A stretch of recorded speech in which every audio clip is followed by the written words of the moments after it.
বিসমিল্লাহির রহমানির রহিম। আজকের ভিডিওটি গুরুত্বপূর্ণ যারা নতুন ফ্রিল্যান্সিং করতে আসছেন বা যারা ডোমেইন হোস্টিং সম্পর্কে কম বুঝেন বা যারা অনলাইনে একটি ডোমেইন কিভাবে কিনবেন সেই বিষয়গুলো জানেন না তাদের জন্য। তো আমি পুরো বিষয়গুলো হয়তো আলোচনা করব না, তবে ছোট্ট একটি বিষয় আলোচনা করার চেষ্টা করব। আমরা প্রথমেই যেটা দেখাচ্ছি এটা হচ্ছে নেমসিপের একটি ইন্টারফেস। নেমসিপের ইন্টারফেসটা এই জন্যই দেখাইলাম, আমরা যারা ইন্টারন্যাশনাল মার্কেট প্লেস থেকে বিভিন্ন ডোমেইন হোস্টিং কিনে থাকি সেগুলোর মধ্যে নেমসিপ অন্যতম একটি মার্কেট প্লেস। অর্থাৎ নেমসিপ থেকে আপনি অনেক সহজেই ডোমেইন এবং হোস্টিং কিনতে পারবেন এবং অন্যান্য জায়গা থেকে মোটামুটি কম খরচ বা তুলনামূলকভাবে একটু রিলায়েবল, অর্থাৎ আপনি এখান থেকে ডোমেইন কিনে সহজেই ট্রান্সফার করতে পারবেন। আবার আমি যেই গ্রুপে অ্যাডমিন ডিল করে থাকি বা যেই গ্রুপের মাধ্যমে লেনদেন করে থাকি সেখানকার বেশিরভাগ যারা হচ্ছে ডোমেইন বা হোস্টিং ব্যবহার করে থাকে বা যারা বেশিরভাগই এই নেমসিপ থেকে ব্যবহার করে থাকে। অর্থাৎ নেমসিপের ডোমেইন বা হোস্টিং ব্যবহার করলে বা নেমসিপ থেকে যদি আপনি ডোমেইন কিনেন সেই ডোমেইনটা অনেক দ্রুত সেল করতে পারবেন। বিষয়টা হচ্ছে এরকম যে সেল করার সময় ঝামেলা কম হয় অপেক্ষাকৃত অন্যান্য যে সমস্ত সাইট রয়েছে সেই সমস্ত সাইটগুলো থেকে আমরা অনেক সময় বিক্রি করতে গেলে দেখা যায় ট্রান্সফারের সমস্যা তৈরি হয় বা বিভিন্ন ধরনের ইস্যু চলে আসে, কিন্তু নেমসিপে এই ধরনের ইস্যু হয় না।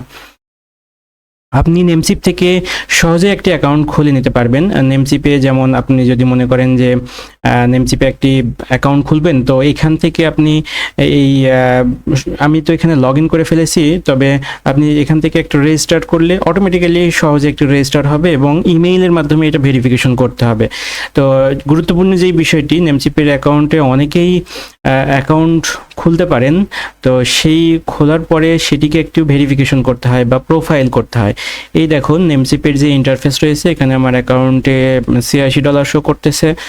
আর এখান থেকে আমি যদি নিচের দিকে যাই, এখানে প্রোফাইল নামে একটা অপশন রয়েছে। এই প্রোফাইল থেকে আমরা প্রোফাইলের প্রত্যেকটা ঘর পূরণ করব, অর্থাৎ নেম থেকে শুরু করে সকল বিষয়গুলো সুন্দর মতো পূরণ করব। এখানে দেখুন আমি যদি প্রাইমারি অ্যাড্রেসের বিষয়টা তুলনা করি, এখানে প্রত্যেকটা ঘর, এখানে যেই সমস্ত ঘরগুলো রয়েছে এই ঘরগুলো সবগুলোই পূরণ করতে হবে।